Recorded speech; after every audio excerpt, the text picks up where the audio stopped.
Idiot! Don't move! I'll get the shit. Oke guys, kali ini aku akan menceritakan alur cerita dari film Against the Sun. Film ini dirilis pada tanggal 22 November tahun 2014.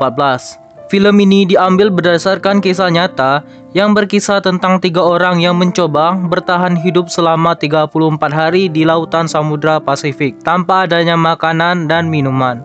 Bagaimanakah cara agar mereka bisa bertahan hidup? Kuy, kita masuk ke alur ceritanya. Scene awal dimulai pada tahun 1942.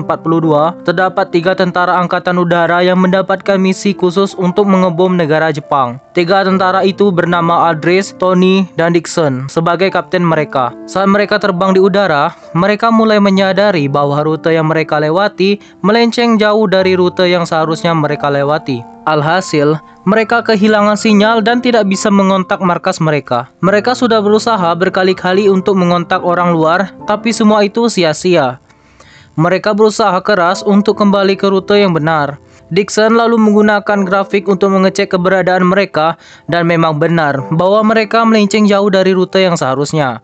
Lebih sialnya lagi, ketika Dixon melihat ke arah indikator bahan bakar, di situ terlihat bahwa bahan bakar mereka sebentar lagi akan habis. Mengetahui hal tersebut, si kapten menyuruh anak buahnya untuk membuang persenjataan termasuk bom yang mereka bawa. Itu semua bertujuan agar beban pesawat semakin ringan. Nasib sial, mereka belum menemukan daratan, tapi indikator telah menunjukkan bahwa bahan bakar mereka telah habis. Alhasil, mereka pun melakukan pendaratan darurat. Dixon selaku kaptennya memberikan perintah kepada anak buahnya untuk bersiap-siap menyiapkan perahu karet. Pada akhirnya, mereka bertiga pun selamat setelah insiden yang menimpa mereka. Akan tetapi, disinilah perjuangan mereka akan dimulai. Pagi harinya, mereka terbangun dan Aldrich menanyakan kepada kaptennya di mana mereka berada saat ini. Tapi Dixon tak menjawab hal tersebut. Malah dia menyuruh anak buahnya untuk selalu siaga. Lalu mereka pun mengamati setiap sudut lautan, berharap ada seseorang yang akan menyelamatkan mereka. Tak lama setelah itu, Aldrich melihat ada sesuatu yang mendekat ke arah mereka. Alhasil, mereka berusaha melambaikan tangan untuk memberikan kode kepada pesawat yang melintas. Apesnya, pesawat itu tidak melihat mereka bertiga. Mereka pun bingung dan memikirkan cara untuk bisa bertahan hidup. Terlebih lagi, mereka sama sekali tidak membawa ransum makanan dan juga persediaan air. Dixon lalu menyuruh mereka untuk mengumpulkan barang-barang apa saja yang mereka bawa agar nantinya barang tersebut digunakan untuk keperluan bertahan hidup. Dixon lalu menyuruh mereka membuang sepatunya untuk meminimalisir kerusakan pada perahu karet yang mereka diami. Tony kemudian menunjukkan sebuah pistol yang ia bawa, dan ia sangat yakin bahwa senjata ini nantinya akan sangat berguna nantinya. Tak terasa, malam hari pun tiba. Mereka akan berjaga secara bergantian. Karena kehausan, Dixon pun terpaksa meminum air kencingnya sendiri untuk memuaskan dahaganya. Pagi hari pun tiba. Mereka yang berjaga secara bergantian masih belum menemukan seseorang yang bisa menyelamatkan mereka. Dixon lalu memperkirakan pulau yang lebih dekat dari mereka. Karena merasa kelaparan, akhirnya Aldrich berinisiatif untuk memancing ikan di laut dengan alat seadanya. Sayangnya, mereka masih belum bisa menangkap ikan satupun. Dengan panas terik yang menyengat di tubuh mereka,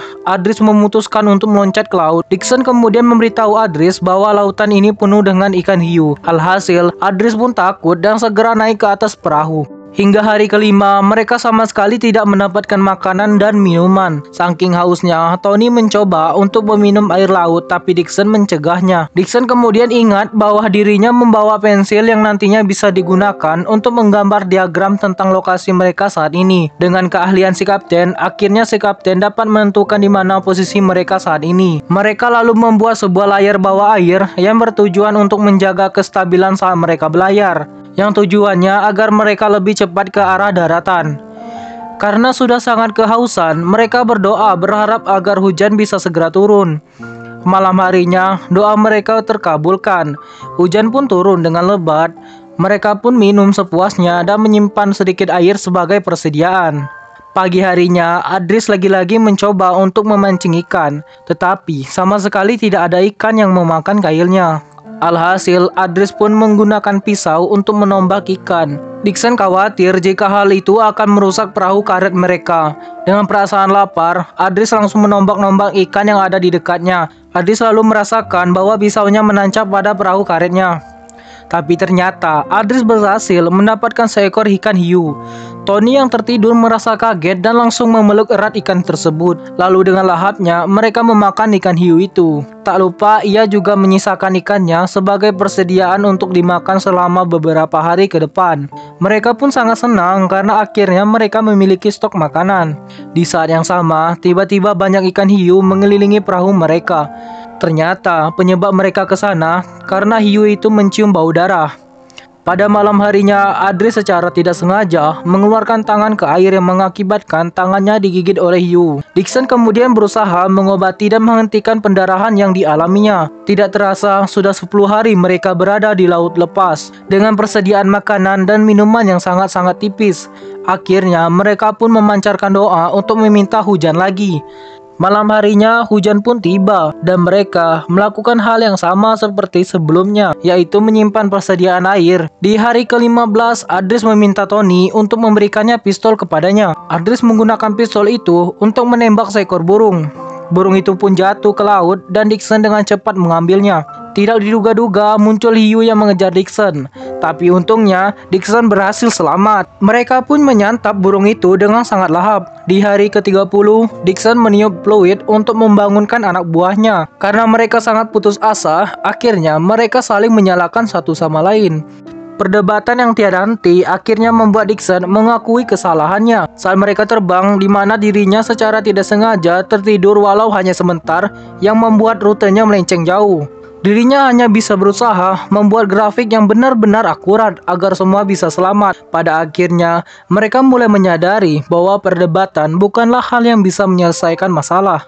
Akhirnya mereka bersatu untuk bisa mengatasi masalah ini. Dixon ingat dengan sepatu yang dia simpan. Akhirnya ia mengubah sepatunya menjadi dayung agar mereka bisa dengan cepat sampai ke daratan. Dengan sisa tenaga yang mereka miliki, mereka mencoba mendayung perahu karetnya sampai di hari ke-30.